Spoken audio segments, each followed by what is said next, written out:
We're gonna rock this thing, rock this thing, rock this thing, rock this thing. We're gonna rock. We're gonna rock. We're gonna rock this thing and rock this thing and. Welcome back to another episode of Reality Court. My name is Ace Fanning, and we had zero energy when we were doing this before, so I'm really trying hard to bring the energy now. Despite the fact that it looks like I have zero life in my skin, I literally look like a dead person. I'm a corpse. I'm reporting from 6 feet under. And I am joined by the very beautiful, very colorful, nicely tanned Ana Quincoces, former Real Housewife of Miami. Ana, how are you doing today? I'm good. How are you? I don't want you to think I don't have energy. No, I just felt like we both didn't have energy. You know, I just felt like we were both dying. My dog. I forgot to tell you. You groomed him yourself? Yes. I decided that you know how I'm like a do-it-yourselfer? Oh my God. Yeah. It's so bad. She's a do-it-yourselfer kind of girl. Yeah. I'm going to have to put that thing on him, the service dog thing, the whole time, because I left him like shaved on one side, or tell somebody that he had surgery or something. Yes, that's probably best. He probably feels shame. Oh, I'm sure, you know. And is he in the room when you guys do it? Yeah. Okay. But he knows, like, he gets off the bed and he's like, whatever. Okay, like he looks the other way. He gives you privacy. Oh, yeah, no, he doesn't stare. Oh, okay. That's good. He's a very, very cool dog. He's respectful in that way. Oh, my God. Harry's I know everybody thinks they have the greatest dog in the whole world. If I was your dog, legit, I would be, like, on the edge of the bed, like...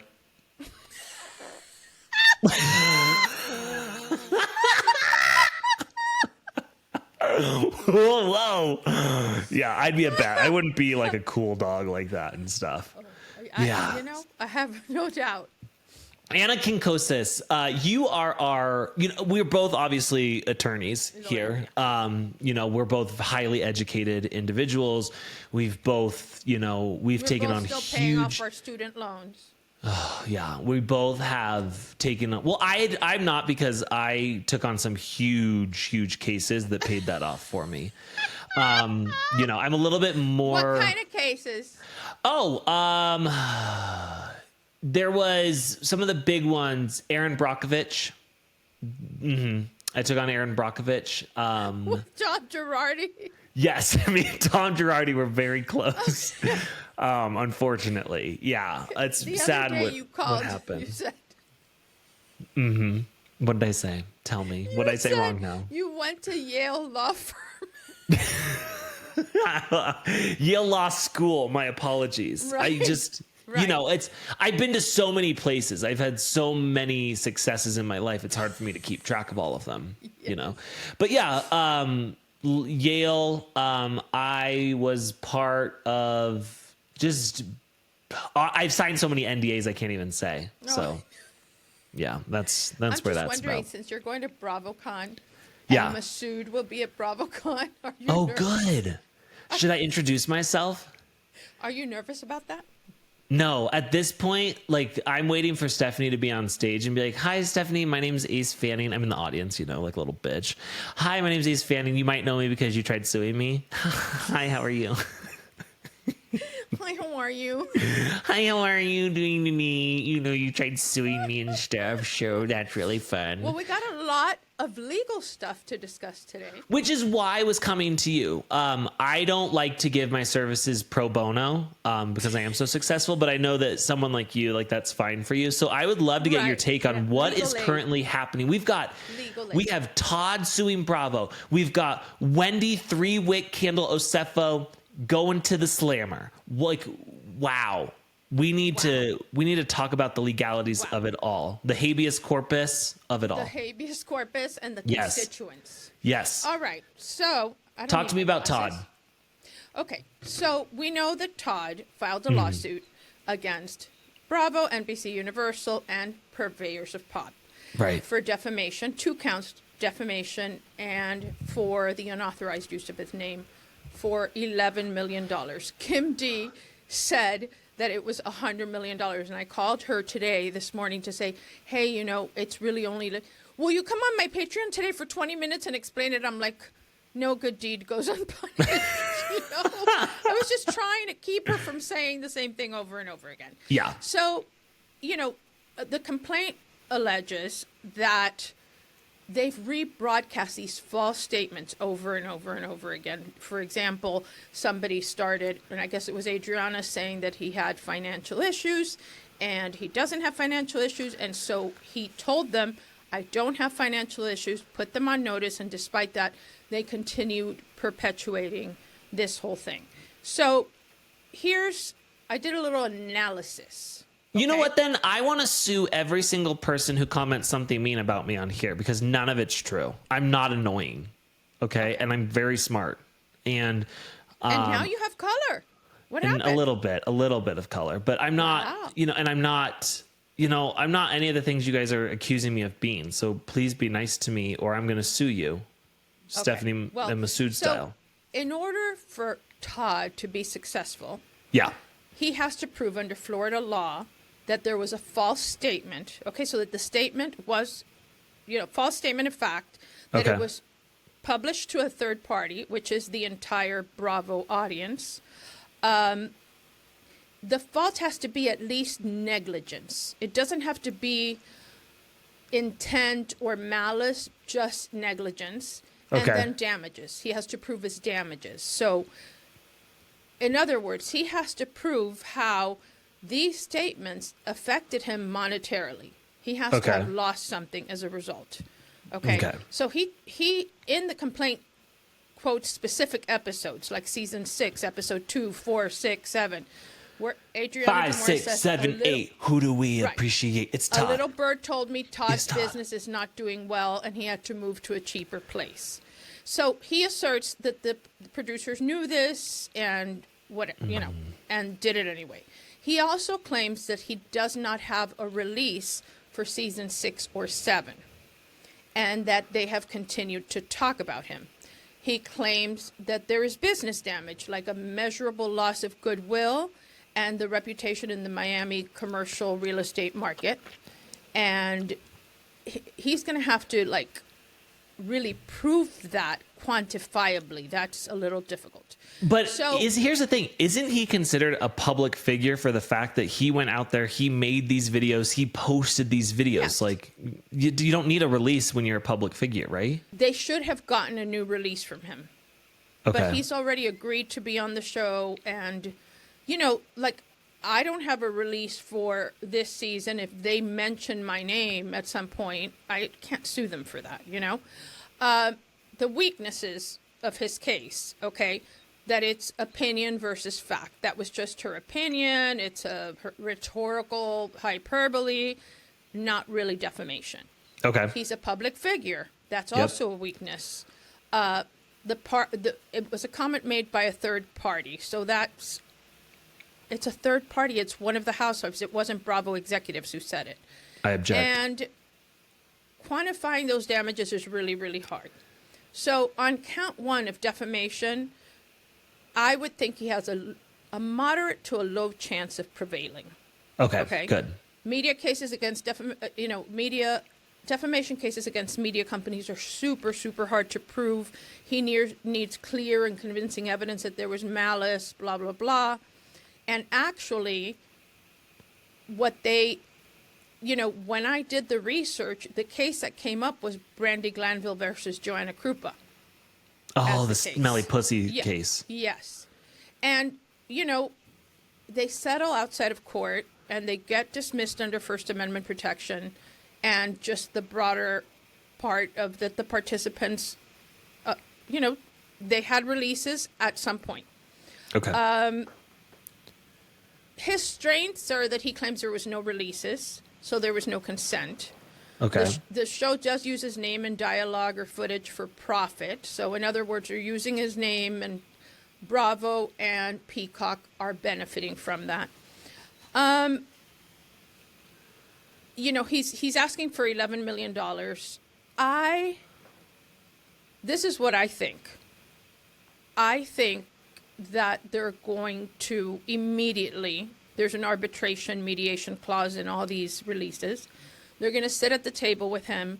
They are going to, like all these cases, settle with him before they get to discovery.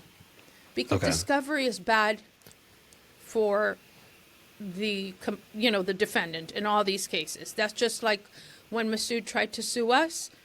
I knew he wasn't going to take it any further because then we were going to ask for all this information from his, chief financial officer and all this stuff, and he doesn't want that.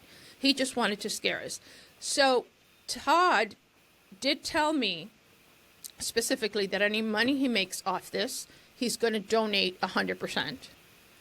I don't believe that. I don't believe that. You know what? Like, why would he say it? My opinion, because I don't want to be sued by Todd as well, is I don't believe that. I think that sounds good. And it's also a good way to get people to be like, oh, well, I'm so glad he's suing Bravo just to help other people. He's going to donate it to the Todd Foundation is where he's going to donate it. He's going to be like, dude, I need the cash. Alexia drained me. So I'm donating to the Todd Foundation. Right. That's where I'm going to donate to. Look, I think the chances of him winning are not great. I think the defense is going to try to do a motion to dismiss. I think it will survive that. Okay. And then I think they are going to seek to move it like a change of venue to California. And they're just going to ask for arbitration and they're going to settle quietly out of court. I think if I were Todd, what I would demand is that they fire Purveyors of Pop. Don't give me any money. Fire Purveyors of Pop. Well, here's the thing. I don't think sloppy. he cares about that as much as you do because you really hate Pap. Oh, no, he does. Oh, okay. Oh, no, okay. he hates him more than I do. Oh, okay. Oh, he hates him more than I do. They've done more damage to him than to me. You can't mess with your microphone while you're in the middle of talking. I'm sorry, but I couldn't hear you. Okay. Can't just hold on, everybody. Hey guys, I'm over here. We're talking. I didn't move it. I just went like this. But you flipped it upside down. Pat, stop. What? Stop. You're literally like, I swear to you, you smoke crack cocaine when we do this. Okay, guys, I'm telling you lots of legal things that you don't Okay. understand. No, Okay, so excuse me. I think I have that more they're- schooling than you do. Okay. I think they're going to settle. Okay. I think Todd should request that Purveyors of Pop be fired for all the things that they do wrong. And in that regard, I would be very happy to be subpoenaed as a witness. I'm saying it right now. I Okay. will not testify against Bravo or NBCUniversal because honestly, I really don't think they're responsible. I do understand the way the law works. Please, lawyers, don't come after me. I understand. But I think that there shouldn't be an exchange of money. I think it's just get rid of Purveyors of Pop, get rid of the problem. I think that you understand how it works, but I don't think you understand as good as I do. Right. I know. And that's okay. Like it's fine. It is okay. It is okay. But you don't have the same education level I do, but that's okay. I think that he's got to prove a lot of things, and I think it's going to be hard. And I think that it's going to be a lot of money. And at some point, yes, if he prevails, he can get his attorney's fees paid and everything else. He's not asking for punitive damages, which I find strange. This is going to go away. This is going to go away quietly. Punitive damages will always get you. Right. Well, that's the biggest amount because the other stuff you have to prove. But if you prove malice and you prove that they did it just to fuck them, which I wouldn't doubt, then yeah, he would have a right to ask for punies, and he didn't. Look, this is going to settle, and they're probably just going to go like this to Purveyors of Pop. Don't do that again. Okay, so I would like to say, as an attorney myself, that if Bravo needs legal representation, I'm more than willing to jump in the hot seat. And I will also testify to say that I believe that everything they do is good and that they've done no wrong.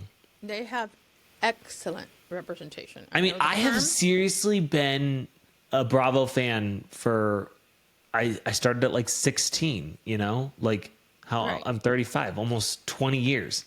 Yeah, and that qualifies you to take the stand, be a witness, and testimony. Zealously, what it says in the rules of professional conduct, which I'm sure you remember, Right, yes. is that a lawyer must zealously represent their client. So you believe that your years of just devotion to this particular network will lead you to zealously represent them. I walk into that courtroom and zealousy is bouncing off of me. I am zealous, to say the least. I'm going to be pumped, especially zealousy is coming off of me. If there's court cameras, I mean, if we've got Nancy Grace on the scene. Hello, Nancy Grace here, reporting live from the court case of Bravo versus Todd. I'm here for that. Nancy Grace sounds exactly like Rick Leventhal. Nancy Grace is honestly one of the worst fucking people. She's awful. I love her. So, can you paint a picture for us? You would walk into the courtroom. Do you have a briefcase or a backpack? No, I have a briefcase, but I do it kind of. Slam book?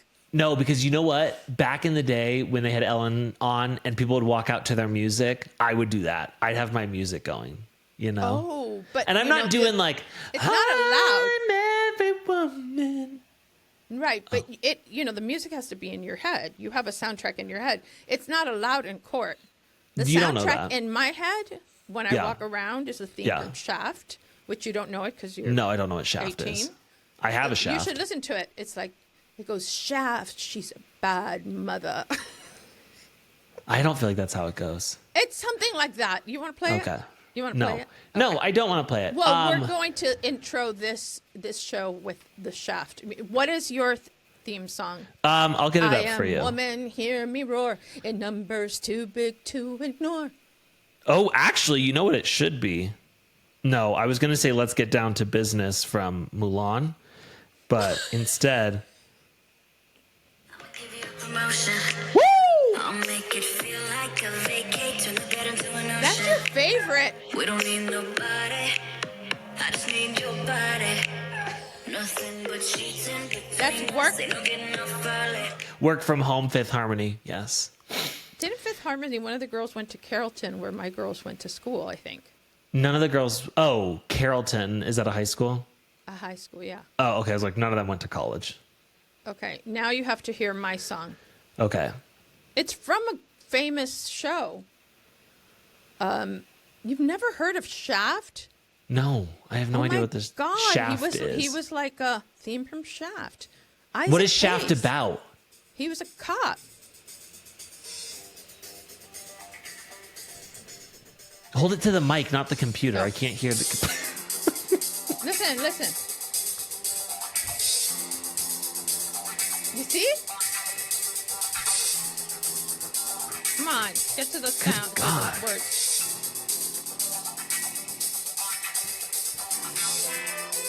Woo! No, listen.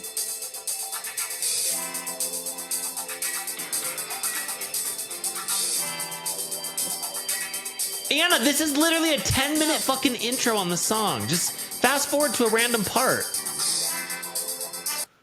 Okay. Is this the instrumental? No! I don't know what happened.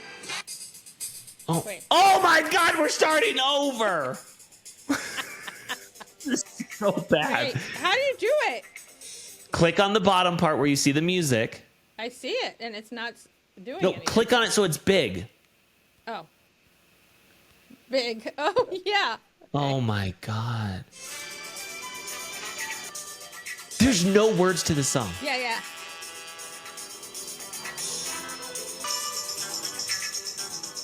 Do you guys see what I'm dealing with here? Grandma.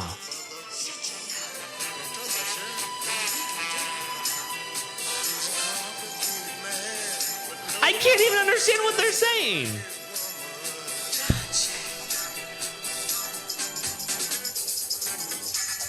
It's a great song. It's just remastered. I'm sorry. Okay, what if we both take the case and we walk into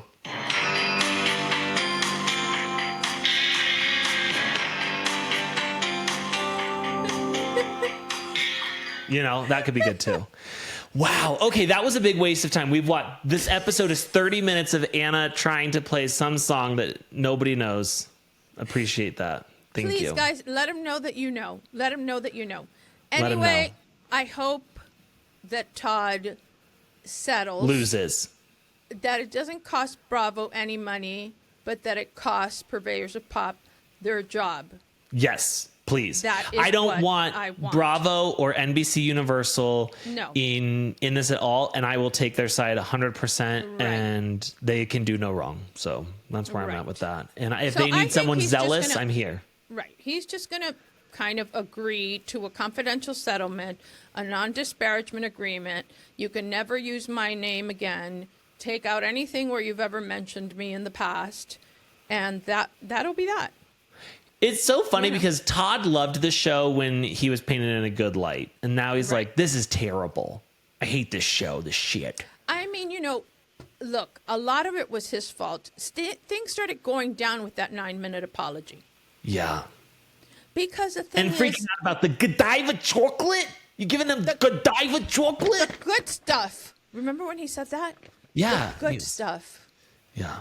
It was shocking, the good stuff. Let's move on to a more Let's exciting move on. case. Let's move on. Wendy Okay. Osefo and Happy Eddie Osefo have been arrested, guys. Yes. Now, Yes. I will be honest with you.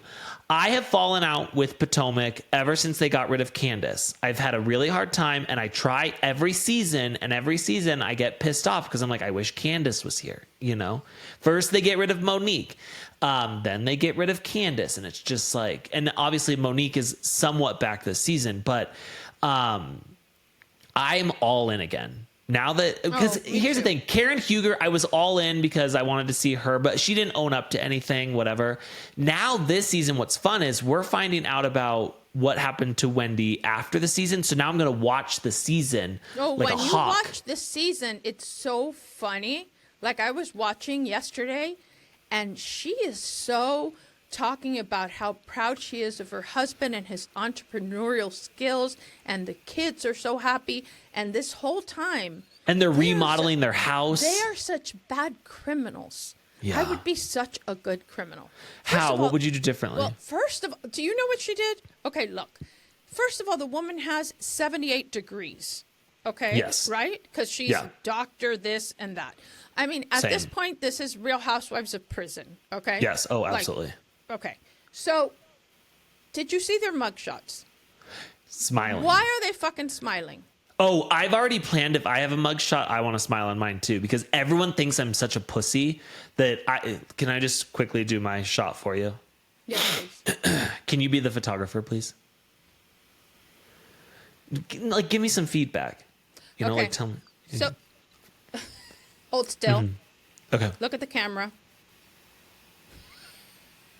No, straight at the camera. We'll do the side after. Okay. Why are you smizing? Oh, and I don't want a side profile, please. I don't look good from the side. You have to have the side. No, can we just kind of go like... I'll look off into the distance. You're not getting a side profile out of me, sir. No, I can't. I'm not going to look good from a side profile. I look terrible from side profile. I have a giant head. This is a really big case. Oh, they yeah, could it is. spend a lot of time in jail. She's Almost facing- $500,000 in insurance fraud. Right, but there's a lot of counts, and the counts, whether they're felony or misdemeanor counts, they all hold a certain, when you go to sentencing, there's Right. minimum mandatories. So Yes. they're going to do time for sure. And they're probably going to do staggered time like Teresa and Juicy Joe because they have young kids. You know what So- I think is so funny is that I'm very, very smart when it comes to law, but I'm not the smartest person in the world, And I saw other people who were looking at this and they were like, this is over $300. I'm like, are you guys that stupid? It's at minimum $300, over $300. And people are like, they're really going to go to jail for $300? No. You guys are dumb. There are all these counts, and the charges are, yes, insurance fraud, misleading information in excess of $300. There's a conspiracy to commit insurance fraud, and then there's making false statements to a police officer for Wendy. So the scheme began when a reported burglary, do you think Yes. this is what happened at Dorit's house? I've always thought this is what happens at Okay. Dorit's house, but yeah. At their home. But in again, April I don't think 2024. Dorit knew. Right. I don't think I agree with PK that. I agree with filled that. Dorit in. Right. I think I think PK is a this- horrible human being. And I think these two thought that this was the greatest idea. But you know what? Pigs get fat and hogs get slaughtered. And this is what happened I here, always say that. okay? They were vacationing in Jamaica, and they claimed that certain luxury items, designer bags, jewelry, clothing, were stolen. They claimed that the losses were in the hundreds of thousands of dollars, about $450,000 in personal property.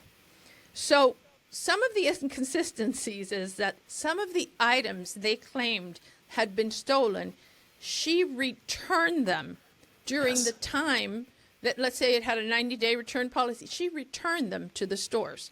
So now Some of the things were like returned in 2018. Yeah, Like, exactly. Man, you didn't know you still had that. Right. So they got full refunds. A diamond anniversary ring that was among the reported stolen items was seen on her finger. She was Yep. wearing it. Okay. Yep. And then they searched the home and recovered at least 15 of the items that they claimed that were stolen. Okay. There was no sign of forced entry. There was no disturbance. There was none of that. Here's the thing. I can understand. The other day, I got home. My entire thing from the closet fell off the wall. So all my clothes were on the floor. Have I done anything to fix that since? No. not. Maybe they just aren't that organized, and they were like, "Oh, I can't find this." Oh my God, You know, Ace. I'm a terrible looker. My have- wife is like, "Can you go look for this?" And it's like, "Oh, fuck." And she's like, "This." Men don't have the finding gene, but actually Ken does. He finds Okay. everything I lose. No, my wife is always like, if I have to go in there, and then I'm like, okay, well, give me one more chance. Hang on, let me go check again, and I still can't find it. These people were so dumb, Ace. There was no, the alarm never went off. There was, apparently they had cameras, no surveillance footage, nothing. I don't know why they thought they could get away with this, that there would be no investigation into emails. And they had emails between each other where he's asking her, hey, can we claim this Chanel purse? Can we claim this? Can we claim that? I mean, it's crazy. And then they're claiming that they're both in good spirits. A lot of things. They were the first, the premiere episode of Wife Swap, which has Yes. been pulled. Yep. She's not going to be at BravoCon, No. obviously. Unfortunately. And, the indictments have been returned by the grand jury, and we're waiting for the trials, and we'll see what's going to happen. Of course, they're presumed innocent until proven guilty. I always and, hate that. I'm always just like that would always piss me off with Brian Koberger, that they would say like the alleged killer. I'm like, he's the killer. He's the killer. Okay? Right. We don't need to say See, the alleged. thing that I see different about this and the other cases we've had, Jen Shaw is the worst of all because she was defrauding elderly people for a long time. We don't ever want to see her again. Done. Right. Teresa and Joe, Teresa did not know anything that was going on. These Isn't there like obviously I studied some cases in school where it's spousal like, immunity? well, not spousal immunity, but like I'm stupid. No. Ignorance of the law isn't an excuse. No. Okay, well, I would argue it is. Well, you can't. Sorry. But I think these two sat there while doing their Netflix and chill and saying like, hey, you know what's a great way to make money? Let's insure all this stuff. Let's buy a bunch of shit, insure it, return it, and then get the money, and then, pretend there was a burglary when we're out of town. It's like, look, it's ridiculous. And this woman was a correspondent on like CNN and shit. Yeah. How embarrassing. And when you think about it, it wasn't that much money. I always, well, they did say how also poor that are in they? the investigation that they are in dire financial situation. Because they're buying shit they can't afford. Right. Guys, live within your means. Also, can we not sit here and say $450,000 is not a lot of money? Like, but what I'm saying is, if you're going to risk spending 5 to 10 years in prison and leave your children without at least one of their parents, the public humiliation, everything else, the fact that, what is she? Is she a lawyer? I know she has a PhD. If you were a lawyer, you'd lose your license. You know, you'll be unemployable pretty much because now you're a convicted felon. Yeah, $450,000 is not enough money. It isn't. It isn't. If you could... That was my hourly rate when I was working at Girardi and Girardi. $50 and then take off somewhere where extradition doesn't exist, okay, more power to you. But this was like, I swear to God, it's so stupid. Petty theft, really, when you think about it. And stupid. They publicly stated they're in good spirits, back home with their family, and looking forward to their day in court. What are they going to say in court? All the evidence is against them. Yeah. Like, this is one of these things that I can't. And here's what's crazy to me, too, is I've always thought that I would make a great candle business because I do love scents a lot. But we've got Karen Huger, candle business, goes to jail. Wendy Osefo, candle business, 3 wicks, goes to jail. Like, I don't think I'm getting into the candle space. Was that what, like, they said, like she probably said, why are you getting into the candle business? Because it's not the same because it's got 3 wicks? No. She said, really Karen Huger said, oh, well, I've already started candles. And Wendy has said, oh, well, mine's 3 wicks. Or it could have been the opposite. I don't remember. Someone was 3 wicks, one was 1 wick. And it was a whole thing about like, well, mine's better than yours because I've got 3 wicks. You only have 1 wick. And I just like, I don't want to get in that space now. It feels like it's tainted. What if you did a like no wick? There's no such thing as a no wick. There isn't? Well, I'm going to do a fucking Scentsy? No. Okay. I'm going to do a Scentsy. So you put a candle and it has a little lamp over it. And it just warms the candle and it fills the scent and there's no flame. I don't think it smells probably as strong as it could. Yes, it does. Yes, it does. No. Okay, you're just not an entrepreneur. You're not an entrepreneur. Okay. How dare you? Next I don't case. want to go to jail, okay? Okay. That's where I'm at. Well, I don't think you're going to go to jail. You know the law.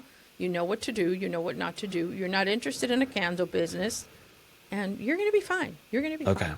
Okay. All right. Listen, if they go to jail. No, when they go to jail. Oh, when they go to jail. When they Listen, go to jail. I like to be optimistic. No, okay? I'm not optimistic. They're going to jail.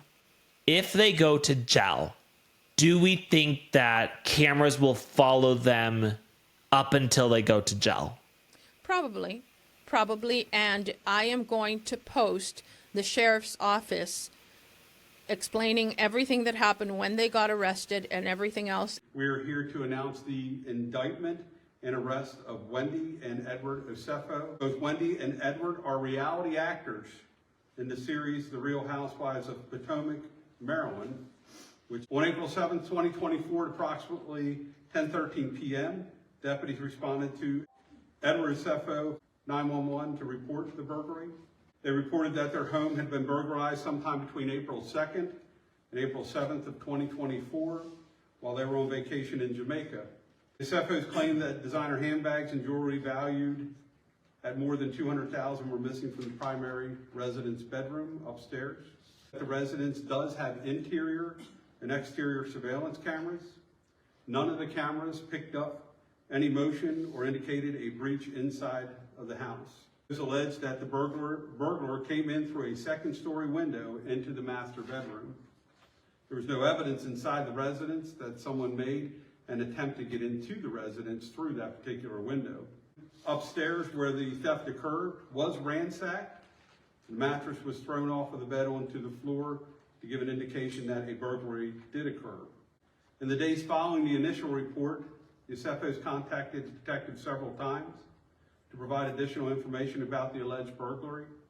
Detectives discovered Mrs. Osefo had posted photos on social media wearing jewelry that matched items she had reported stolen, specifically a diamond anniversary band. The emails provided additional evidence that indicated this was a fraudulent claim, specifically Edward's communication with Wendy, and I quote, Are there additional high-value items we can add to this inventory list? I'm trying to get the total to exceed $423,000, which is our policy maximum. It was later confirmed that Mrs. Osefo had returned several of those same items valued at over $20,000.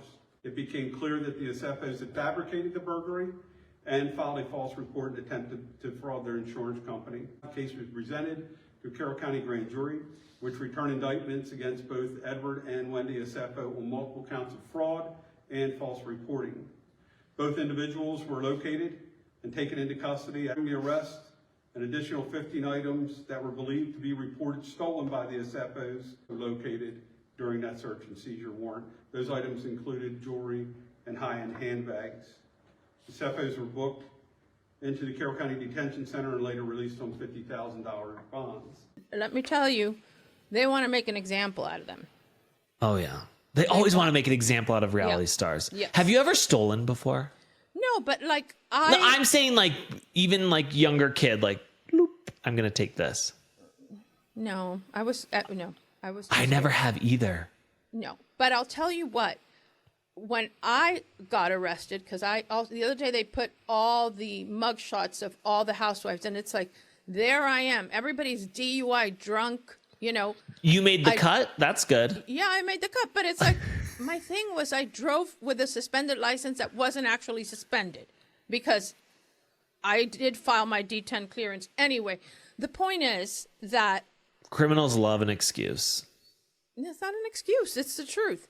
Anna, you drove on a suspended license. You just need to own it. You just need to say, you know what? Lisa Renna, own it. I own it. I was busy trying to find out if my boyfriend was cheating on me. There was a cockroach. It was a whole situation. Do you know who my listing agent is right now? Him? Yeah. You want to call him? No, I don't want to call him because he's going to tell. Call him. No, let's He's going call to him. say, No, oh, did you you can have ask him a... whatever you want. He's not going to be able to hear me because you have headphones in. Oh, I'm going to take him out. Oh. How do I okay. do it? Take my headphones out so you can hear him? No, you're going to have to put one of the headphones up to the speaker so he can hear what I'm saying. Oh. Hey. Wait. You got to put him you up to hear? the microphone so other people can Wait. hear him. Wait, but... Wait, Can hold you on. hear Let me? do this. Stop talking, Ace. If I pull this out, will it work? I don't know. Can you hear me? No. No. Good God. Wait. Wait, is that his picture or is he on FaceTime? Oh, no, he's a picture. Because... Wait, Pete is really hot. Oh, you can't hear me. Nobody else hears me. I'm just talking to myself here. Good God. What does this show become? Well, what are we doing here? Pete's going to hang up on you. Can you hear me? You're not plugged into the mic. Oh, my God. Good God. Pete's just sitting there like, what's going on here?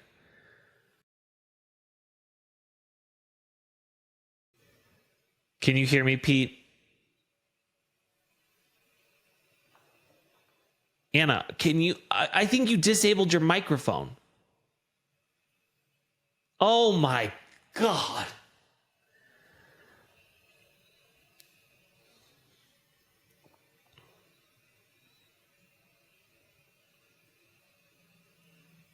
Oh my God. This whole thing is going to be... Pete is a businessman. Pete is busy. He does not have time to be sitting here waiting for Anna to try and figure out her fucking microphone situation. And probably because... Oh, Anna, you're muted. It says you're muted. Can you even hear me? Do you see me? I do. I hear you perfectly. Oh, there you go. Now I can hear you. There you go. So how Okay. could I get him to listen? Put one headphone up to the speaker so he can hear me. To this speaker? No. No, to the phone this speaker. Yes. Okay. Pete, can you hear me? One to me and one to him. Yes. Okay. Don't worry, good. I'm going to cut all this out. Oh my All God. the Pete's dead a space. businessman. He doesn't have time for this shit. Put him on speakerphone. Do you hear? No, but you need to bring it close to the mic so other people can hear him. Hello. Hey, Pete. Can you hear me? Okay, that's my co-host. He wants to ask you a question. Okay. Pete, can you hear me? Barely. Go ahead. Okay, so I just need to know the night that Ana was arrested for drunken disorderly conduct. Oh my God. Is it true that you were inside somebody else at the time? What? Pete. Okay. What? So Pete, I the do want to other let you day- know that you're very good looking by your picture on Anna's phone. Oh, I don't know why you're shirtless in it, but He's okay. not shirtless. He's shirtless, Okay. yeah. Listen, Yeah. Pete. So the other day they posted all the pictures of the housewives that have been arrested. All those bitches like Marisol and all that were arrested for DUIs. Was I drunk No. at all? No, at all. Okay. But was she I have inconsolable any because idea- you were doing somebody else? Right. Was I inconsolable because you were with somebody else? Someone was in the room, yes. Somebody was in the room, but was I inconsolable about it? Yeah. What the fuck? Pete? That's not true. What do you mean inconsolable? He means like that I went to your house. Were you pissed off? Were you pissed off? I wasn't really Yes. Oh, okay. Pete, do you remember what the woman looked like? Of course I wasn't pissed off. The thing is, did I go to your house knowing that somebody was there? No. No Okay, idea. Pete, I have a question for you. Wait. Oh, Can you hear me? yeah, he can hear you. Okay, Pete, had you guys already fornicated before Ana got there, or did you do it after she got arrested? Or did that kind of kill the vibe? She had to leave. She had to. The cop asked him, "Is there anybody else in the house?" And he goes, "Yeah, I didn't know there was anybody else in there." And the woman had to do the walk of shame. Oh, okay. So had you already gotten your dick Yeah, he wet? probably had already. This man. Well, is let like him 17. answer. He's on the stand. We had it. Oh, we hadn't. They hadn't. Did she even touch it or anything? I don't know. I don't know what this guy's asking. I'm not going to get into anything. way too personal, bud. Way too personal. Pete, our podcast is like a joke. Okay. Right. It's always funny, and all we do is laugh about it. But I just want everybody to know that I didn't go there to fight with some chick that I knew was there with you. No, you had no idea. You had no idea. I had no idea, and I showed up there.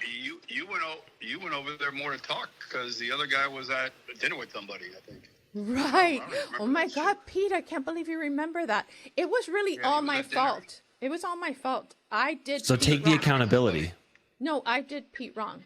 And right that my license wasn't really suspended, that the D10 clearance or the D6 clearance, you had to go to the courthouse there to do it. So it didn't. No, the cops were dicks. They were just. They wanted to told you make they an didn't want you example. driving. Yeah, they told you they didn't want you driving, and they were hoping you would listen to them, and that was it. And that was it. And then you put me in a house that had roaches. Yeah, well, yeah. I put you in a house. I didn't know it had roaches in it, but I put you downstairs in a house so you can sleep it off and leave in the morning. And that was Sleep what off? I wasn't drunk. No, The emotions. The fact that they had told you not to leave. Oh, I know. And then you know what happened? I got on Overseas Highway, and it was like I was By the way- I was by- OJ in the white. By the way, Huh? there's no way you could have been drunk. Of course. You literally left Miami. It takes an hour to get here. And then that scene at my house was another half hour. So it was an hour and a half before the cops even got there. So I unless know. you were drinking on the road, there's no way you would. I'm not even a drinker. Wait, I who do like called the hot dogs. cops? There's Who no called? way Oh, he called the there's no way. cops. He called the cops. But listen, Pete is like the king I called the cops of the because keys. Because Ana thought she was an attorney and had more clout than I did, and she was gonna send me to jail. And I was That like, all right. Pete, And that's not true. My God, I never did Okay, that. now we're getting the truth. Thank you, No, Pete. I it's just appreciate that this. he was mad because I showed up at his house, and when I went to open the door of his room, it's like, oh my God, there's somebody in there. And he's like, get out of here, whatever. And then he called 911 or something Was like he that. dressed? He got dressed, yeah. No, got dressed. was he dressed when you walked into the room? I did not walk into the room. The door was locked. Oh, okay. The door was locked, and then the cops came, and he's like the mayor of Key Largo. You know what I mean? They're all his friends, they're all his buddies. But I will remember one thing one of the cops said. He goes, wait, he left you for that? He did say that. So wait, Pete locks his door But I in his didn't own leave. house? That girl, coincidentally, was at Ocean Reef, had broken up with her boyfriend the same exact day that you and I broke up, and called me. And she said, "Can I come sleep there? I don't want to drive back to Miami." That's what Oh, happened. right. And you always thought she was gross, so you were embarrassed when she came out of the room. course. No, that girl had a baby with the guy that snitched And she me was out. all tatted up and was wearing No, some. not tatted up. No, she's not tatted up. That's for sure. But No? she's a Lagringa. No. Oh, wow. No tattoos. But Anyway, she's can we just clear up that I didn't go there to confront some chick and that I wasn't drunk? You had no idea. You had no idea that there was a chick there. Thank you so Yeah, much. Thank you, Pete. Yeah. Thank you, Pete. And that is why Pete is my friend to this day and the only person I trust to sell any house I own. And if anybody wants to sell a house or buy a house in the Keys or anywhere, call Pete Rivero, selling the keys to the world. Okay, bye. So, thank you, Pete. Bye. Thank you so much for your service. Oh, my God. So hold on. I have a mystery here that I need to solve. Yeah.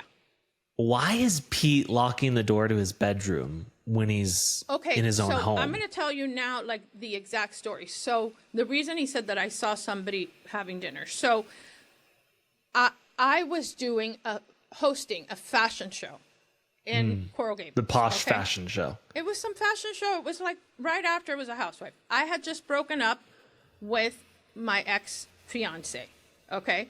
But I really wasn't over it, right? Okay. And then Pete was going to go to the fashion show, and I was like, no, that's not a thing that men go to, right?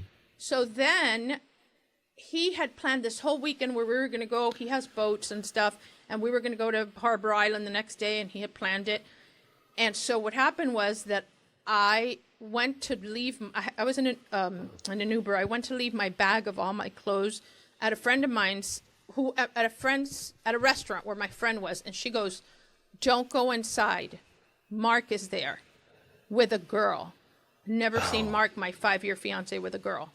And I go, "Oh, I'm going in." So I go in. I see them.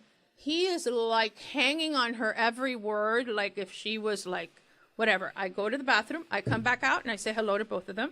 I pretend I'm cool. And then I wanted to die. So I went to another restaurant where I was meeting some friends.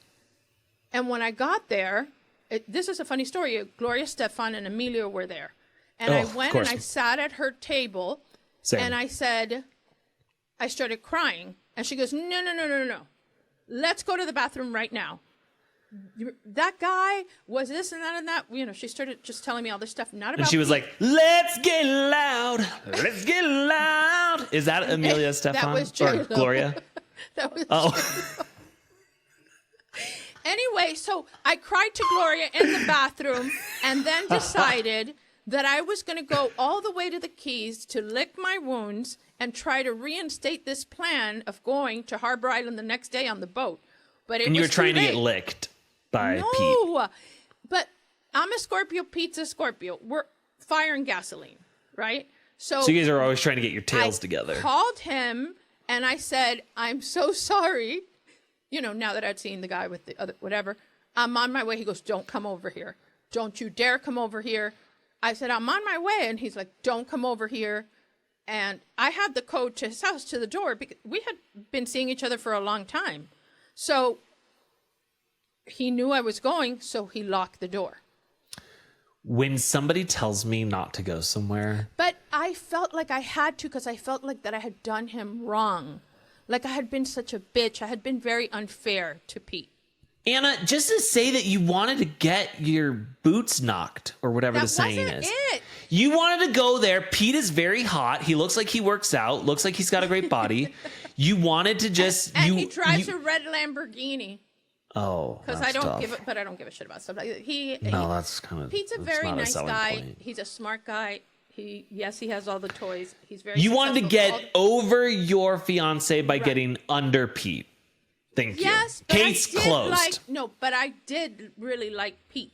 It's just Right, that and you were going there to try and get stuffed like a turkey. No. No, what happened was that I felt like what an idiot I am. I should have let him go to the thing, because at the end, this guy cares about me. And the other one is just this little principal from a school, super homely, super whatever. And that was never going to work. And so, whatever. It didn't take long for him and I to become Apologies friends to all the principals who are listening. You can be hot. Right, but she wasn't. Yeah. And then one day I saw her at a party and she was trying to talk in front of me like loud. She goes, "No, I'm going to New York on business." I'm like, "What happened? You ran out of pencils?" I mean, what is this? Anyway, the point, that is so rude for you to say. it is so rude, but I hated her. Okay. Think about it. I hated her. Anyway, I fucked up, but I was not Big drunk. time. I did not go there to confront anybody. She was not his girlfriend. There was none of that. Anna, And yes. I saw your mugshot. You looked distraught. Oh my you looked God, distraught. because I am goody two-shoes on steroids. I have never done anything wrong in my whole life. You've done anal. Ever. Huh? You've done anal. Anal? But sodomy is legal in Florida.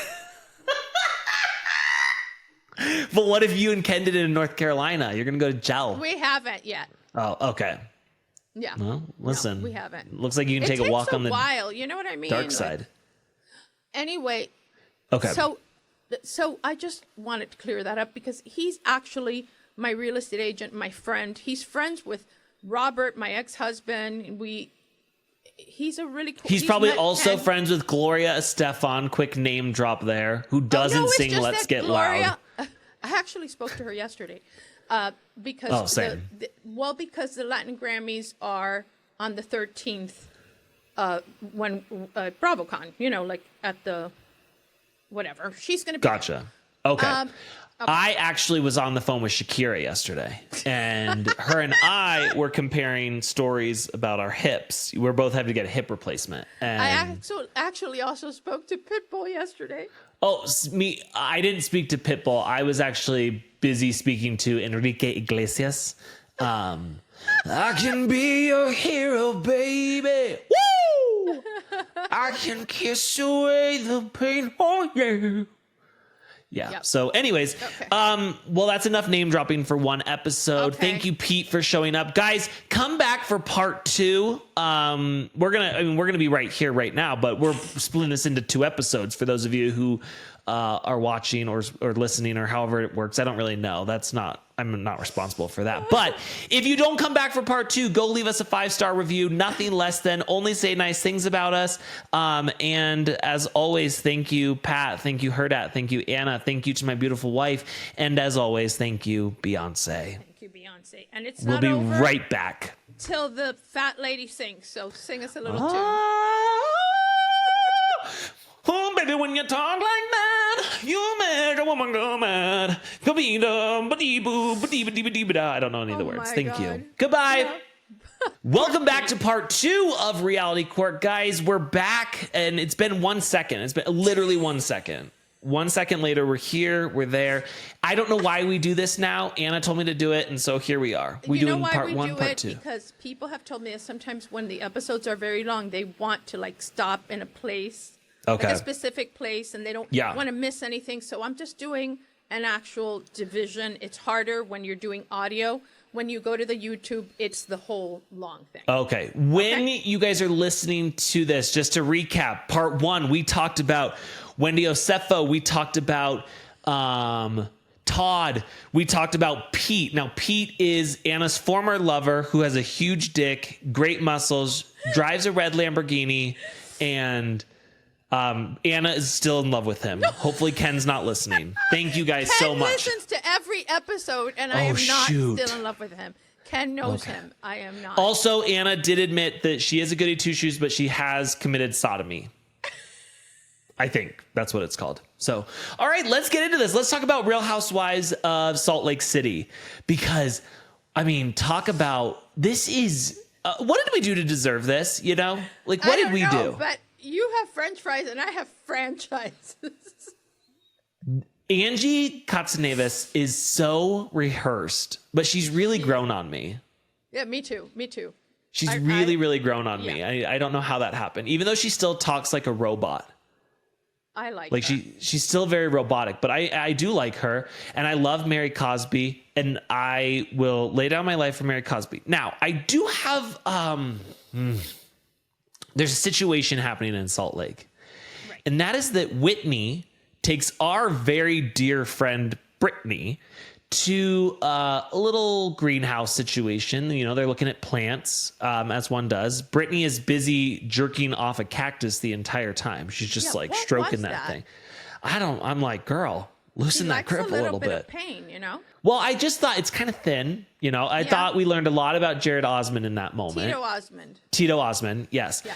But she's talking to her and she's like, so like, how are things with Olivia, her daughter that she's not having a good relationship with? She's like, oh, well, I think she wants me to be like consistent. And I think she doesn't want me to be dating for a while. And she's like, oh, well, so you and Jared, you're going to break up. She's like, oh, I don't know. I don't know if I can do that. And I'm like, Britney, you know, we love you here at Reality Court. We love you. What the fuck? That was a tough moment. You know, I've been in the streets defending you, Britney, you know, and whoever it was that you had your show with. But why can't you defend her? Because she's saying like her daughter's asking something very simple to help fix their relationship. And she's like, oh, I don't know. You know, me and Jared, we have such a toxic relationship. I don't want to let it go. That's tough. Yeah. You know what? Why don't you take the floor? How about you defend her?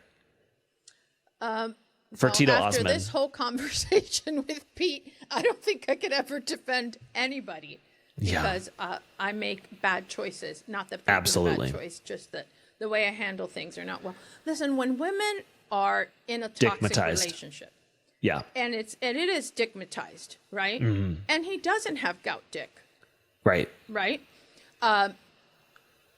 It's hard. It's like she feels like she needs him. It's her claim to fame. And she probably doesn't think that it's going to fix her relationship with her daughter. I don't think one thing has anything to do with the other. You know, I remember talking to a counselor once. I've been married twice.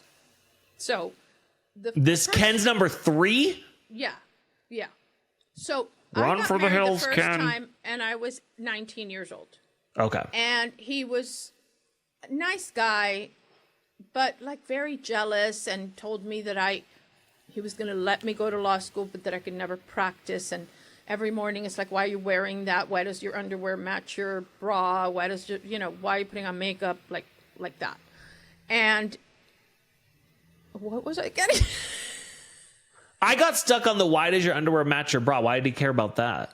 Like he thought you were going to go to law school and fuck everybody? Right, I guess. He was jealous. But what were we talking about that triggered that memory? I was saying that, well, you said you've been married now 10 times. And then we were talking about Britney and that you said, I don't think that would actually fix their relationship. And then I don't know where you were going. But here's what I want to say. Imagine that one of your girls comes to you and you guys have had a horrible... I remember. Okay.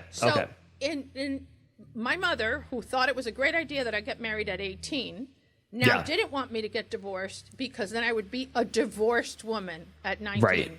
Imagine the dirty slut. Just get me the big scarred D. And so she made me go to a counselor. And, you know, this counselor explained to me that, like, there's different kinds of love. That, like, if you just because you have children, and I didn't have children with him, but, like, the love for your children and the love for a romantic love is different. And so you can't put them on the same, you know, on the same level. Right. So what Britney was doing, she was putting Tito Osman above the love for her children. It was just two different feelings, two different things. One thing satisfies a certain part of her and another satisfies the maternal part of her. Okay. Gotcha. Listen, I've been one of these people that my kids have been ahead of every relationship I have ever had, and that is a mistake. Really? It is a mistake because you lose yourself, and then they have their own life, and then they do whatever they want, and they raise their kids the way they want, and they don't want my opinions, and there's boundaries, and there's all these things. And so if you lost yourself, then you have nothing. You're just like useless. So I think you need to balance both. Your romantic relationship with the daughter. I think here's the thing. Your relationship, her relationship with Tito Osman is on and off, on and off, on and off, on and off. As He's it hopping is with into Olivia. Well, okay, but is the relationship with Olivia, because she even said the first season that she was on, she was like, we have a hard time because I'm constantly choosing men over my daughters. Well, I mean, look, that's a problem. She does have to work that out. I'm not defending her. I'm not. I'm just saying that people... Well, you came here and you said, I'm going to defend her. I just think that that women, there's a lot of women that used to say, like, to me, and for a Cuban to hear this is like the worst, my husband first and then my children. So do you put Caitlyn ahead of your 3 little kids? We're all together 24/7, so... No, that's not the question. Okay. Without Caitlyn, those little kids would not exist. Caitlyn has to be first, and a very, very close second, such a small margin that you can't even really discern it. But it's got to be there. Do as I say, not as I do. I never did that. Let me tell you this. Have you ever heard the song by Tim McGraw, Don't Take the Girl? No. Don't take the girl. Anyways, it's a song, and it talks about how when he's young, he doesn't want the girl to come fishing with them. But then as they get older, they almost get robbed. And he's like, take my money, take my pussy. I don't know. Don't take the girl. Right. Yes, don't take the girl. And then I think that I think it ends like she's giving birth and she's going to die. And he was like, please don't take the girl, like take me. That's where I'm at. I don't want my kids to grow up without her. She's such a better parent than I am. She's such a better person than I am. So then she's first. But also by saving her life, I'm not saying I'm going to save her life over their life. I'm saying my life. If you had to make that decision, you would. I know you would. God, could you imagine? It's a horrible, I'm sorry that I'm even asking this. Yeah. It's a horrible thing, but you would. She might not let you, but you would. You would want that. You would want everybody to be saved. You would want them to take you, all that.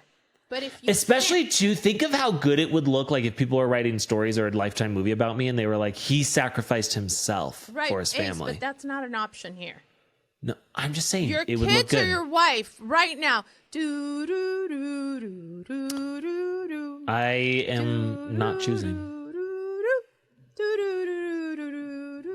No, because it's like, okay, I keep my if I say I keep my wife and then we don't have kids, like how sad is that? And if I don't, you want to adopt the children of the children of the children, all the children of the corn. You want them all. Yeah. So you would adopt them. You're a parent anyway. We got a call yesterday from somebody in Wells' family, and they're like, any chance you guys are ready for another one? I'm like, when are they due? We didn't get into it yet. We haven't gone down that. Yeah. Ace. Yeah. It's a lot. It is. And it's like, well, we already have one set of kind of twins, and then I think this would be like another set of kind of twins. So. I mean, they give you a lot of money for it so you can have a full-time nanny? I mean, I'm just concerned about our podcast. No, there's no money in it. It's just, you want this kid to get a good life. For what? For us being able to have time to record? Please help my friend. He needs to be able to record this shitty ass podcast. Emily, help us. Say no. Okay, yeah. I know we're just completely all over the place. But right. Yes, of course. Right now, Wells's parents are probably pregnant, and you're considering because no, it is not. It's not them. They're not pregnant? No. Oh, it's not them. So it's not his real brother. it would be a relative is his, but it's not them. And we've already said that if ever he had a full sibling out there, we would obviously adopt them in a heartbeat. Okay, but this one, keep no. them I together. say no to this one. Okay. I'm saying no to this one. If it was his brother or sister, I understand. But then I am going to take them and I'm going to like do snip myself. Because Ace, do you know what I mean? Like every time you have another child, you take time away from another child. As it is. Yeah, that's but your also, whole I life. mean, otherwise, then where are these kids going to end up? The Arizona Department of Child Safety is not doing their job right. So I don't trust kids in the system. So I would rather them be here. So, anyways, I have moving 700 on. other children to send you that are in the system. Okay. Moving on. Okay. I want to talk about the Muzzy of it all because Muzzy needs a damn muzzle. This woman is awful.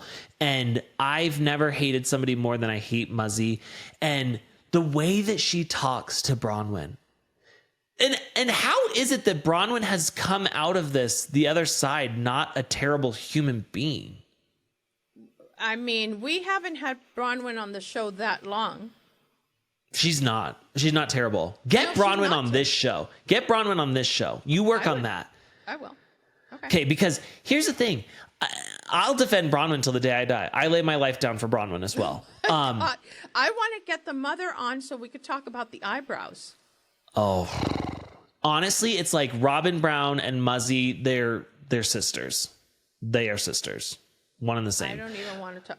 Let's not get into Sister Wives because I have so much to say about it. But okay, but Bronwyn tells us the story about how her and her two sisters they were all pregnant at the same time, and they go to the Gap, and she's like, "Oh." Muzzy's like, I'm looking for something for my granddaughter. And she's like, oh, you're having a girl. And she's like, no. And she's like, oh, well, is grandma going to buy something for your baby? And grandma was like, absolutely not. Fuck this child. She's having this baby out of wedlock. Yeah, she's a monster. she is a monster. I hate her with every fiber of my being. I don't care if she's recovering from a brain tumor or what. She's a bitch. And she was a bitch before the brain tumor. She's a bitch after the brain tumor. I think that Bronwyn has, considering how young she is, because it's hard, but she probably has that distinct ability to tune her out completely. Like if she doesn't exist, like if she's just some sound she hears and it's meaningless to her. It's the only thing I can think of. I don't have that. I don't have that. It's very I hear sad. everything. It's very sad. All right, let's talk. So Lisa and Bronwyn, though, we have in very quickly, like Housewives history, this is probably the fastest we've ever decided, like, let's move forward. Right. And I did appreciate so much that Bronwyn was still like, yeah, but Lisa, you did do, and then she's like, never mind, we're not going to go backwards. We're just going to move forward and we're going to go from there. And do you think that, like, there's something going on with Lisa this season, right? Is it that her and John are in trouble? Is it that they have financial trouble? Like, what's going on? Because she seems like a different person. I don't think it's just the threads pulling her backwards. Right. No, I think that she does have, I think there are legal issues. I haven't gone into it so deeply. She says that, she showed something marked dismissed. There is dismissed with prejudice and dismissed without prejudice. Without prejudice means you can file again. So it's temporarily dismissed. With prejudice is you can't come back and file the same claim. I'm betting that this is without prejudice. I'm going to look it up. See, I thought when I went to Harvard, I thought the with prejudice, without prejudice meant like without prejudice meaning like there's no hard feelings. With prejudice means like we're having hard feelings still about it. Okay. Oh my God. Okay. Well, that's not what's happening here. Good to know.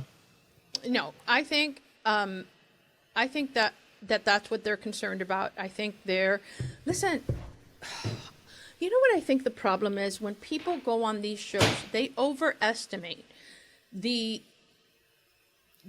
ability of them being able to market a product to the masses, and that people are just going to believe like this is their, all she ever wanted was to create this tequila, or all she ever wanted was to create this skincare line, or all she wanted was to create these. Oh, I hope candles. Lisa's not making a skincare line, because No, but I'm just saying. I'm not buying that.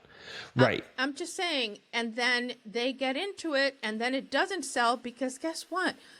We as viewers have product fatigue. Don't sell me any more shit. There's 70,000 influencers showing me new products on TikTok every day. You don't have to be a celebrity. That's why I don't like to follow Housewives, because it feels like they're always hawking something. But They're always here's the selling thing. something. Go for something that has the least amount of overhead. A tequila business has got a lot of overhead. A skincare business, a lot of overhead. Just sell your cameos. Just be like big about selling those cameos. Right, There's exactly. no overhead to that. You do it when you got the time. Like, focus on that. Sell merch. Sell like print on demand merch of stupid shit that you Right. say, clap. Yeah, so like, that you don't focus have on to- that. Right, but You don't need to be a businesswoman. You don't. Right, but the fact is that these women went into this, a lot of them married to men who, had money. They were the trophy wife or whatever. I'm not saying all of them, but just some of them. And now here's an opportunity for me to do some business. You know what I mean? I want to do business. I want to Right. be, and this is how marriages fall apart. This is how people go to jail. This is how people become destitute. Some of these people might end up in a cardboard box somewhere, Oh, under God. the overpass. Anna. I'm just saying, Lisa Barlow. I was planning on using my reality court fame to start my candle business. Okay, don't. Go and do your cameo because people are asking about it. I can't believe that you don't think that you are cameo worthy. That's crazy. Thanks. Anyway, so listen, I am now have you been seeing the clips of Lisa Barlow out performing with Meredith? Yes. Okay. Yeah. That's tough for me. That's It is, and really, you know really what? tough for me. Meredith has it going on when we're talking about business, okay? She's got her paycheck from Salt Lake City. She's got her caviar, which was a very, very good investment because caviar's having a moment. Caviar's having a moment. They're calling Have you them- had caviar before? I love caviar. Oh, God, yeah. Rich. Like some Rich, Friday honey. nights, no, we will just have that, with like whatever. The point is we like it. Like, how much is caviar? Like, you go to, where do you get caviar? The grocery store? I get it at Whole Foods, and the little thing I buy is like $70. Okay, I go to Kroger Fries. Do they have caviar Probably. there? Probably. I don't think so. I don't think I've ever seen caviar. Well, anyway, so, it's all these like doing bumps of caviar. That's like a thing now, They're trying to make it cute. It's become a thing. Everybody suddenly likes caviar. People are making martinis with, instead of blue cheese stuffed olives, caviar stuffed olives. So Ew. I think that the caviar thing was a smart decision. And guess how much she is being paid for being a DJ? How much? $3 million. She got a contract. This is such a lie. I don't believe this for 1 minute. 100%. She has, not one time, she has agreed to several appearances over a period of time, and the value of the contract that she's going to get paid is $3 million. So, yeah. When I see her up there on the DJ stand, she's not even doing anything. And Dorinda's She doesn't even now like, doing wicka, wicka, DJ. wicka, wicka, wicka, wicka. Dorinda's doing DJing too. Oh, my God. The Please thing stop. is, like, come up with something unique. Come up with, I don't know. It's just that everything's been done. Even Jenna Lyons or whatever did lashes.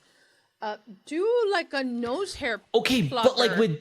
with Jenna's lashes, she did that because she had lost She has the hair on her alopecia body. of the- Yeah. Right. So it's like, So that she makes was sense. finding a That solution tracks. to her problem. Right. I get But it. DJing and Dorinda doing DJing, we should have Dorinda on the show. Yeah, I like Dorinda. So look, Jen Fesser has these shoes that she hates to sell. F majors. They're just supposed to be comfortable pumps for women of a Okay. certain age. She's going to be selling them at BravoCon, just like fire sale. This is going to be a great endorsement for the No. shoes. You should hear her talking about it. She's like, I hate them. I just want them gone. I should have never gotten in that business. You know how she is. She's so funny. So I just think that, like, somebody come up with tinned fish. Tinned fish is a thing now. Sardines and good tuna and whatever. Just come up with something that's new and unique. Barrettes. Tourette's. Yes. Tourette's. You know what they should do is there's that Tourette's tape for that people with Tourette's, super niche. Have you seen the frownies? Oh yeah. It's like the stuff you put on your face, like so you don't get Botox or whatever. Some like housewives should get a licensing deal with like frownies. But there is stuff like that. I mean, it's just that those you can get it from Temu, you know. Oh, okay. It doesn't make money, so people think makeup. There's some company that keeps calling me about me doing my own line of makeup. It's like no, I'll do it. In no world. I tell them I watch makeup videos. Want me to tell you who came up with the best idea that I've seen so far? Melissa Gorga and the sprinkle cookies and the sprinkle coffee cake. Well, She okay, I think the actually best drives a- idea was the skinny girl margarita. I mean, it's the most successful idea. Okay, that was a successful idea. And then there's cheater brands like Skinny Latina. Right. But do you know that she said the other day, because she had a Lamborghini and she crashed it, totaled it, and Joe Gorga was complaining about it. She goes, well, the sprinkle cookies paid for that, so don't complain. Oh, A lot of sprinkle cookies. Well, that is a lot of sprinkle cookies. So I'm trying to see how I can rip that off too. All right, let's move on to Real Housewives of Orange County. Okay. Because we've got Katie back. We got Katie back in the We're action. getting Katie back. Now, it's not enough action. I want more still because we know they go on this trip and that she does not go on it, which really pisses me off. But I'm still grateful to hear that like everyone seems to be on Katie's side in the audience. Yeah. And I just watching, well, number one, Emily is still calling Gretchen Gretchers. She's still trying to make this happen. And Emily goes at this hoedown throwdown party or whatever it is to raise money for the Innocence Center. Innocence We've had Project. to change. Innocence No. We've had to change the name to Innocence Center because they're not part of the actual Innocence Project. Okay. And I'm sorry, but when Hunchback and her giant balls husband, Gina and Travis, donate $5,000. And then Terry Dubrow comes up and is like, we're gonna match it. Okay, and what else? What else are you gonna do? Oh no, that No, was they for gave something $50,000 to the Trevor Project. Oh, okay. For the Lijibatikapaka people, but for the Innocent Center, he was like, he goes up, takes the microphone out of Emily's hand and is like, me and my wife, Heather Kent Page Dubrow from Malibu Country, are going to match that $5,000. Like, what a piece She of spent shit. $150,000 on her sleepover. Yeah, ridiculous. And you're going to pay Ridiculous. $5,000? And that whole hoedown was so ridiculous. My favorite part of the hoedown was Shannon dancing. No, don't say that. Yes, that's the 'cause problem. It was like no, a contact sport. no, I because loved it. that's what she wants. She wants you to say like, "Oh, it's so funny that Shannon does that. She's such a comedy. She's so funny. She's hilarious." It's not. It's a bit. Shannon's not funny. Shannon's never fun. Shannon think only it's a bit? pretends to be, yes, and she pretends to be fun so people like her, but she's not fun. She's a miserable bitch. Wow, Ace. Yeah, that's what I'm going to say about that. That's but- not nice, but okay. I don't care. She's not nice. She's mean. She's nasty. And listen, I was willing to forgive Shannon last season. I was ready to, come to her defense. I was here to see Shannon win, and I'm back to seeing Shannon lose. I don't like her. I think she's horrible. I think she's miserable. I think that How do you she's feel never about going to get. Gretchers? Because she was Gretchers. screaming, like when, I don't know, Tamara was leaving and she was like screaming. Let me tell you, for like being on hiatus for 700 years and coming back, she's like really into it. Like she's really thinks that she belongs there. Like she has come in and she has staked her claim. Is so incredibly insufferable, as is Slade. And the fact that like they're going up and they're chasing Tamara out of an event that is meant for a man who has been wrongly convicted and is trying to go to school. Nothing to do with them. And fucking Terry Dubrow can only scrape up $5 to donate, you fucking piece of shit, with your giant face. This is what Terry Dubrow looks like now. He does. This is exactly what he looks like. And for Gretchen to be like, yeah, bitch, run out of here, bitch. Get out of here, bitch. Yeah, you're scared to talk about it, bitch. And Emily's like, yeah, Gretchers, go get her. And then Emily goes outside and she's like, that was too far for Gretchers. Yeah. I don't know why Gretchers did that. Yeah. Emily's such a little kiss ass. Emily wants to be liked by everybody. Well, and Emily, I'm sorry, but worried about her future on the show. And she should be, because she's a fickle bitch. We always see people behaving poorly when they start getting that feeling like, oh, maybe I'm not going to come back. So I think that that's all coming from there. Now, have you seen the seating at the reunion? Yes. It makes no fucking sense. Well, we still have episodes to go. Sometimes when I see the seating chart, I'm like, well, maybe something more is coming. No, because they already recorded the. No, I know. I'm saying something's still coming in the season that we haven't seen yet, and that's why the seating chart is the way it is. Really? The fact that Katie happened in Miami. Katie's the last seat. Like, I mean, why even invite her? Just put her in the green room. I can't believe it. I can't believe it. And Jen first seat. Jen. Why? Why is Jen first seat? I don't know. And again, this is coming from someone who is a Jen apologist. I was willing to lay my life down for this woman. But you know, and not now. Not now. Lay your life down for everybody. I'm a soldier. For everybody. Yeah. Yep. Yeah. For the people who matter. Do you have anything else to say about this show? Do I have anything? I've got a million things to say about this show. How dare you? How dare you try to cut me off like that? I'm not cutting you off. How dare you? You're just like, we forgot to talk about the Martina divorce thing, and I thought that. We do have to talk about that. Okay, so Orange County, it is so crazy because I've really been against Tamara for so long now. I felt like she's so toxic and stuff, and Gretchers and Emily have pushed me right into Tamara's arms. I'm like, Tamara's giant rock hard tits are keeping me By the comfortable. way, you know, she got her boobs back, and I'm so glad she did, because when she took them out, because she thought they just didn't look good, and now she looks so, you know, confident and good, and I'm glad rock hard tits. Rock hard tits. They were rock hard at the beginning, you know. Right, but I can't believe that these people can push me to a place I never thought I would be. But I'm here for Tamara. I'm defending Tamara. I'm here for Tamara too. I'm here right now. She's my favorite. Who would have? Katie's my favorite, but she's not on the show. No, yeah, but I mean of the original.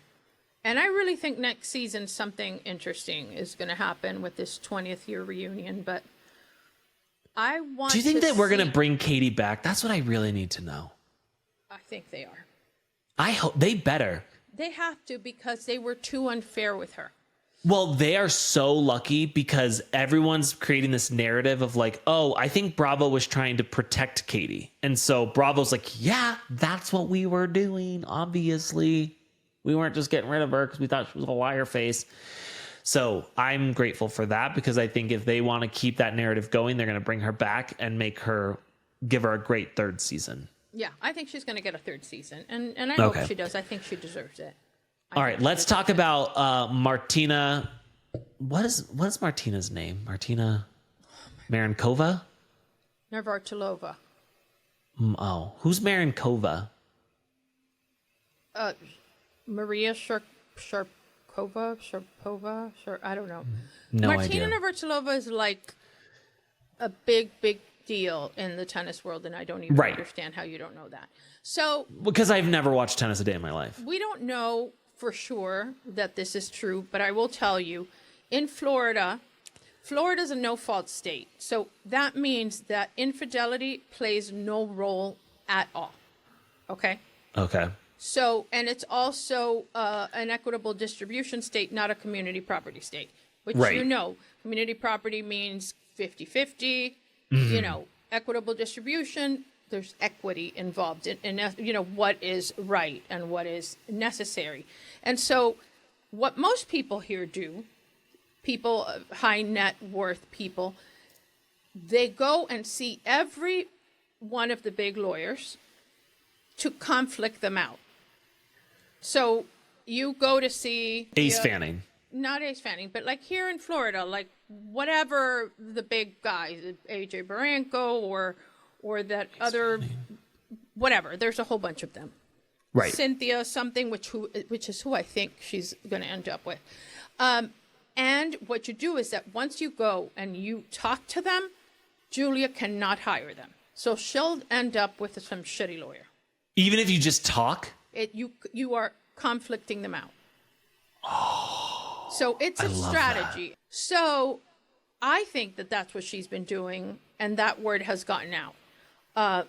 The other thing is how long you've been married. So if you've been married for more than 10 years, then alimony is part of the equation. Unless how long have they been married?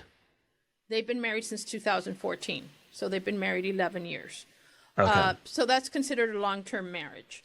So it opens the door for alimony. And then, fortunately, not so fortunately for Ken, Florida killed off permanent alimony last year.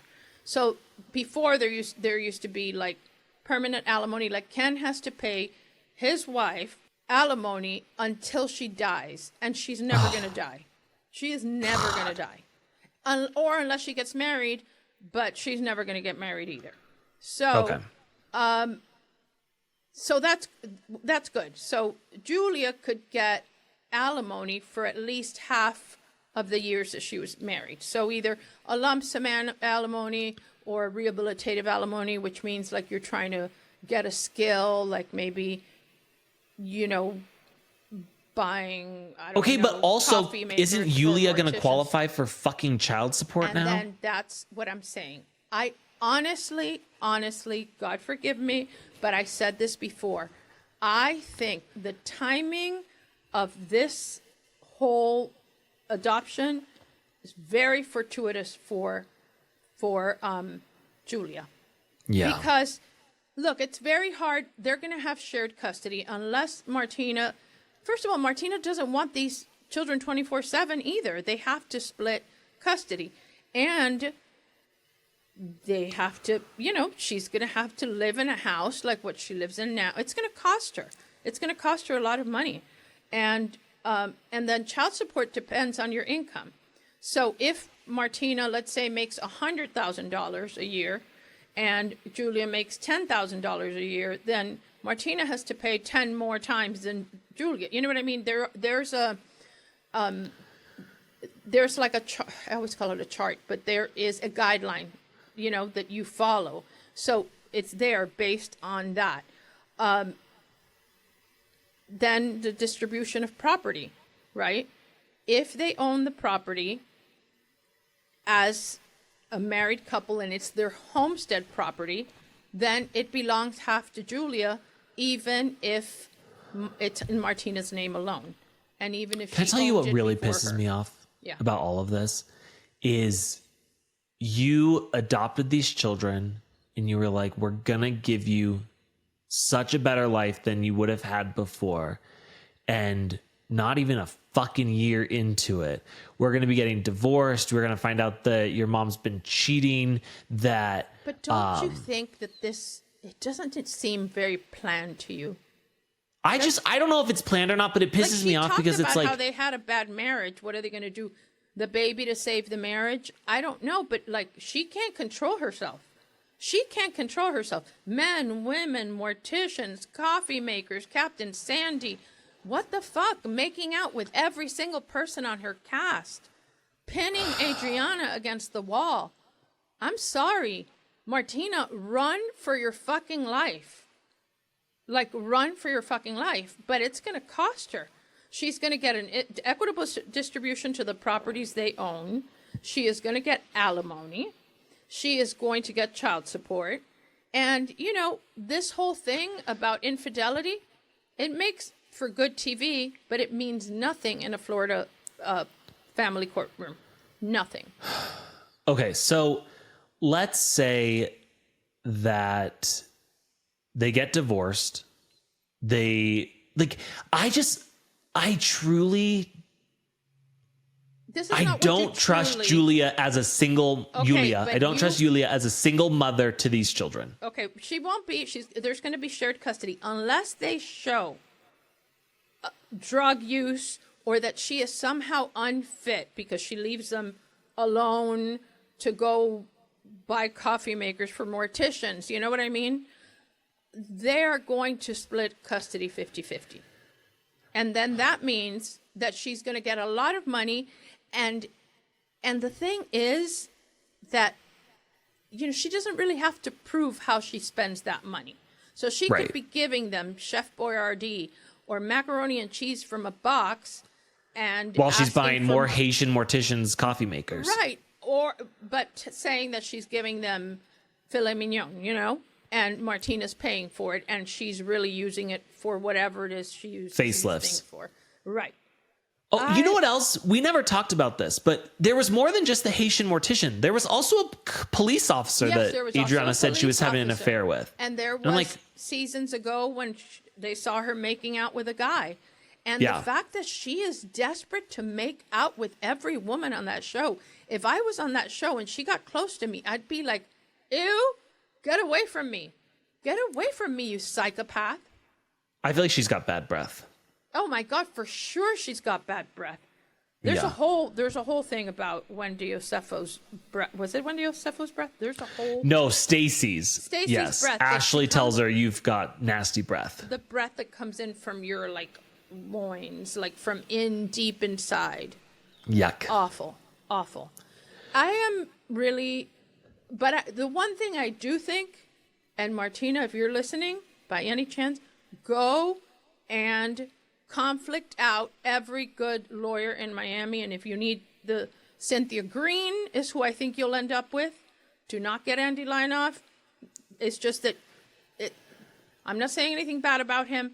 He likes the conflict. He likes, perpetuating that conflict. Well, the conflict means I get paid for exactly. longer. He extends it. It's my opinion. I don't no longer practice law. I am retired, but I'm a member in good standing, so you can't report me to anybody. But I personally do not recommend Leinoff, even though he's the big guy. Try and report me to the board. To the bar, yeah. The bar. If I just my gut is that she'll end up with Cynthia Green, but she will conflict everybody else out, and she's going to end up with some somebody's been out of law school for 5 minutes, which is not really going to change much because the law is the law. Right. They're going to try to bring up in court the mortician calculations. Right. It's based on a chart. It's based. And do we know? Is there a prenup? We don't know. Right now, we don't know. I can't imagine that she wouldn't have one, but Martina seems to be like this really kind of honest. I know you don't like her. No, I don't. It's not that I don't. Well, I don't like the things that she has said. She really fell in love. Okay, she said some stupid things. She's a boomer, whatever. But she loved Julia. She was madly in love with Julia. You see it. And yeah, but does that say much about Martina's character? Because Julia's a psycho. Yes, Julia's a psycho because she was gay for pay. She was 100% gay for pay. She was gay for this show because she wanted to be... Jesus Christ, the first lesbian we have in one of these shows, and it's her? What a letdown. Give us a good one. Give us one that's really, was born that way. Could you be gay for pay if Martina was hitting on you? No, I can't, Ace, because you can't fake that shit. It's to me, the whole thing is really, really sad for the boys and for Martina, and I don't know what is going to happen to her. I don't know what to believe about the whole thing of leave Martina for me. Imagine what a great storyline that would make. Do you believe that? I believe it because I do think that sounds on brand for Miami. I do feel like Miami tries to produce too much. Also, coming in on all of this is the social worker who worked with them on their adoption. What the fuck is that? Right? Coming after Gertie. Yeah. Like, focus what the on your fuck? job, social worker. You're supposed to be finding what's in the best interest of children all day long. You should have zero time to go on social media and write on Gertie's Instagram. It's disgusting. But you know what? I was trying to find... Only in Miami. Oh, did you send it to me on Instagram? Yeah. This is also the problem. You send me too many things, too many places. Oh, I'm sorry.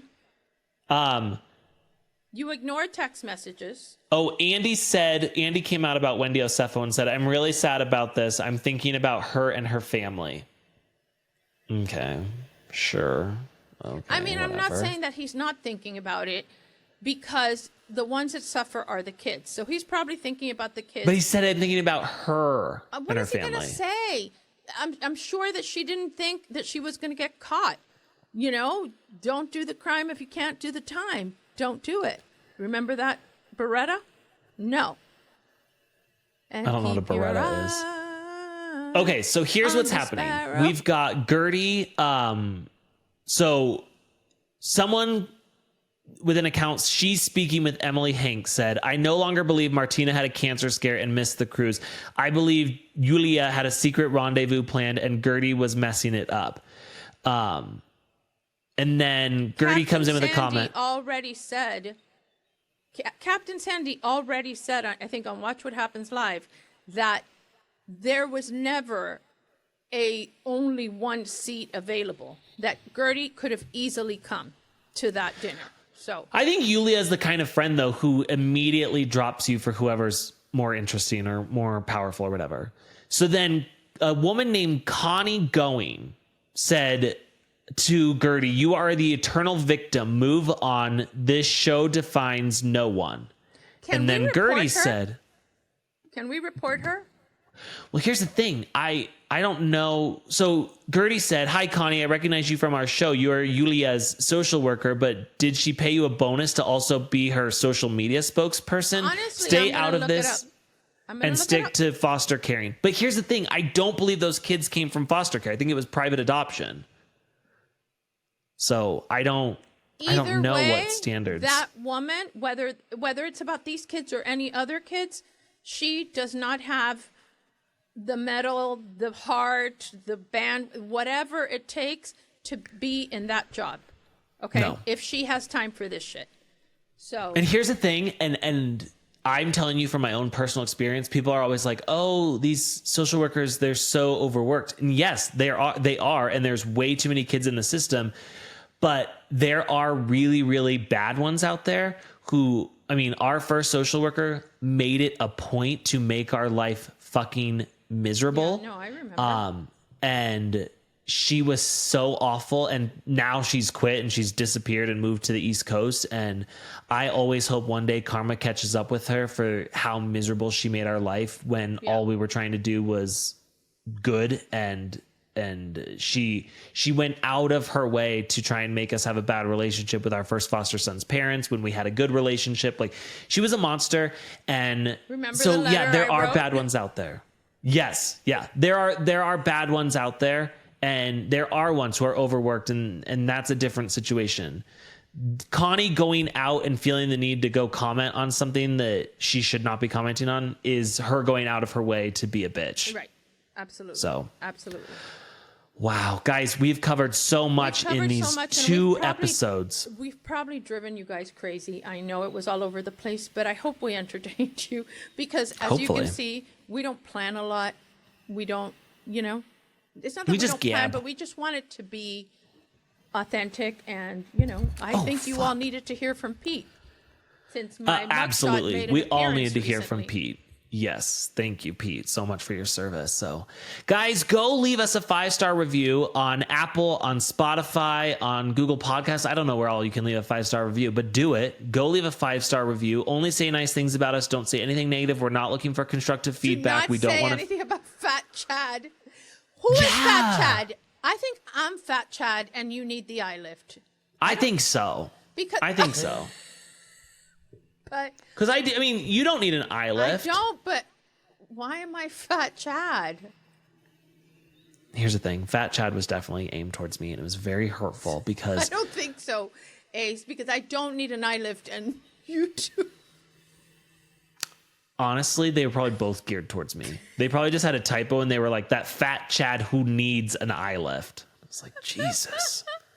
God, be a little nicer. Oh, my God. But you know what? Shout out to everyone in Australia who's fucking incredible. God, we're going to have to do a live show in Australia.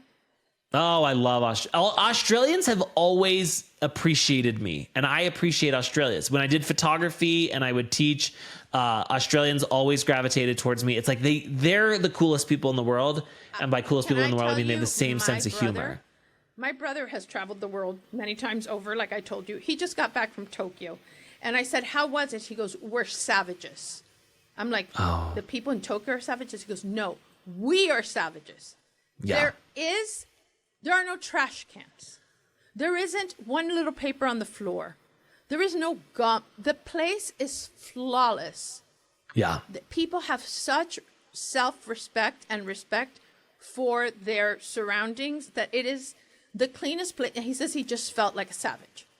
I'm shocked that people still today litter. Right. Well, but I'm talking about there's no trash can, so you got to take your trash with you. Yeah. And then what he told me about Australia is that they are absolutely the nicest people in the entire world. And when you go visit there, they are so grateful that you have traveled as far as you've traveled to come there, and they just treat you like gold. Have you ever noticed that everyone from Australia is fucking hot too? Yeah, Australians are like hot. You see an Australian, it's like, oh, of course you're hot. I've thought about moving to Australia just so that I could get hot, but I don't think it works like that. I think I would just be an ugly Australian. We used to be. There was a time that I would cycle, like road cycling. Like, oh God. No, seriously. Terrible. Like I did it all the time with my brother. I've done a triathlon. Okay. But anyway, the cycling, and so we were very much into the Tour de France during the Lance years, and even after when he let us down. And you would have to sit there in the Champs-Élysées and wait. And there was I don't remember who the Australian was, but you know, I was going for Lance, right? But the Australians would sit there and they would say, Aussie, Aussie, Aussie, oi, oi, oi. And they would like just scream that. And I wanted to be with them. So I sat there and I started rooting for the Aussie because they were just much more fun. And they knew that Lance was a one testicle lying motherfucker. Man. Who was shooting up. Wasn't he with Sheryl Crow? I miss Sheryl Crow.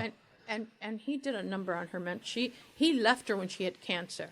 When you and Pete broke up and he left you for the principal or whoever that person was with the tattoos. The principal was the other guy. Oh, that's right. When he left you for the ugly woman or whatever it was, did you feel the need to play on a continuous loop? The first cut is the deepest. No, because he never talked to the woman again. And the reason, sometimes I want Caitlin to dump me just so that I can play First Cut is the Deepest and really feel it. Do you know how this, which was non-news, got everywhere? How? The girl, the ugly girl from the room called Elaine Lancaster.